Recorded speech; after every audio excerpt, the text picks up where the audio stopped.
everyone. Let's look at some more techniques in this PowerPoint today. So the techniques that I like to focus on are lino printing on different backgrounds with stitching added on top, and calico, which is quilted with watercolour added either on top or to the background. So they're the two specific techniques we'll consider in this PowerPoint. So the first one, lino printing, requires a stamp to be made from essentially a piece of lino. So it's a piece of thick rubber that is carved, then a design is created, and from that stamp or that block, if you like, prints can be made onto a variety of different surfaces. Now, the kind of surfaces that you could put onto, it could be different types of paper, or it could be pages, or it could be paper. If you've got some old wallpaper embossed, which means it's raised and therefore it creates texture, you could use that and print onto that. You could also print onto apps, newspapers, anything really, any kind of fabric. And you can also print onto acetate, which is the thin plastic sheeting. Wrapping paper as well, I forgot to say, which comes in a variety of different textures. Ideal if you've got any old wrapping. Once you've made your prints with your lino or stamp that you've prepared, then you can then enhance your design by adding either machine stitching or embroidery stitching in a variety to the outline of your design, or just simply to enhance certain parts of your stamp print. Now, I've placed instructions of how to create lino block. I'm calling it essentially it's a stamp, or will create your print. What the carving tools is, you need to remove the negative part, so the part that will not print your design. So you can see here that the material that's away will not touch. So if you can imagine yourself carving away, then getting your block, applying it to the ink, the bit to be carved away will be raised, not come into contact with the print. So that's you have everything that you've got in your design will come in with the print and will be seen on the outline.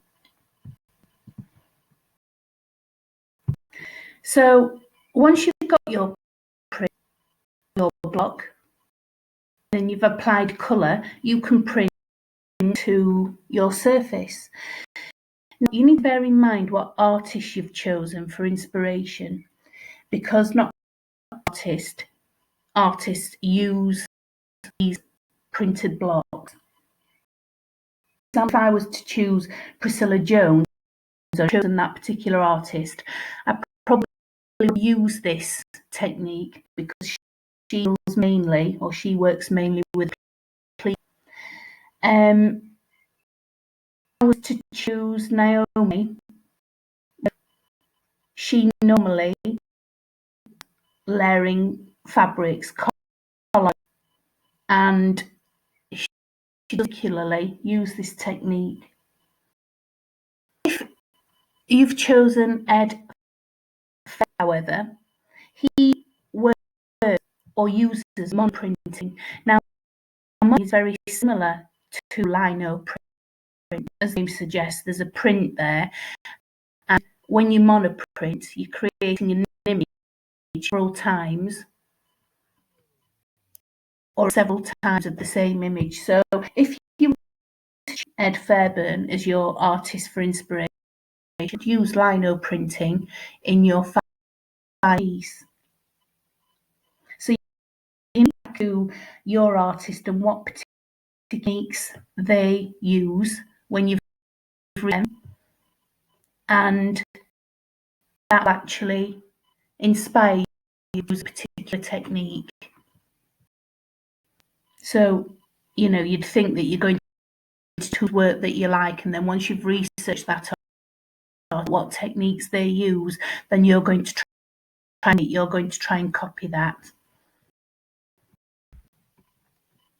But you can see that this itself very well to being printed on lots of different surfaces, because we can see matte here, and we can see lots of different diagrams. You could even print onto plate too.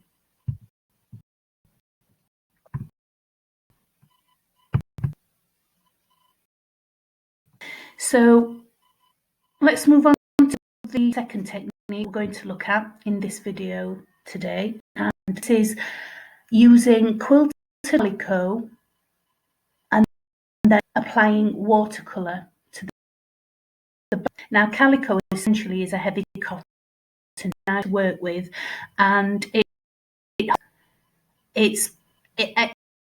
ink very well, and it's also very easy to sew because it retains its shape.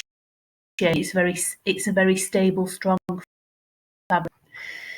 So what this technique essentially is working with lots of squares of fabric of this heavy cotton. Now, this fabric could be either plain or it could be coloured.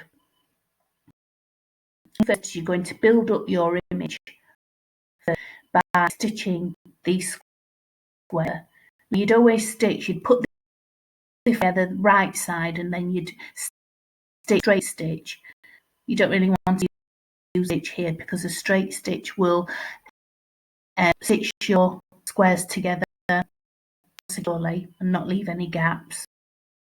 It's a nice tight stitch, and build your fabric up so that all the stitching will be on the wrong side of your fabric when you actually your piece round, and then on the right correct side you won't be able to see any of your than the lines.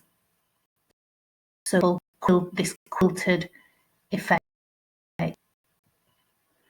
And then is you add watercolour to the design in black too. So if you can see on these examples here, the main design is made up with the actual squares, but if you don't have a specific colour, what you can do is you can add the background after you've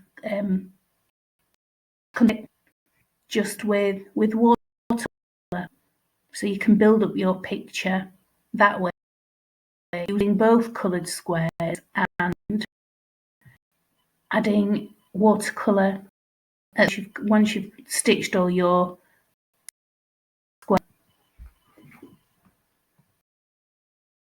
This technique was actually on the list, however, through the artists, not many of those artists actually use technique. So what I've done is have artists that specifically as patchwork, quilt, this is the technique that they work with. So if you're inspired by this and you want to investigate, these artists are the ones to research.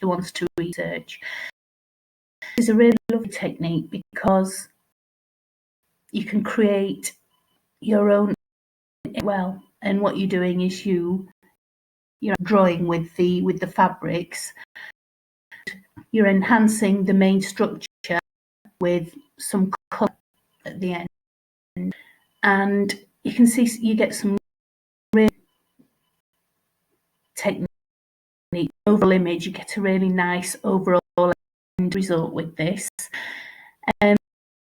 So use some to enhance some of the, you can see on the middle image here, tropical fish. You can go into this a bit more metallic thread to make the fish stand out a bit more, shine too much.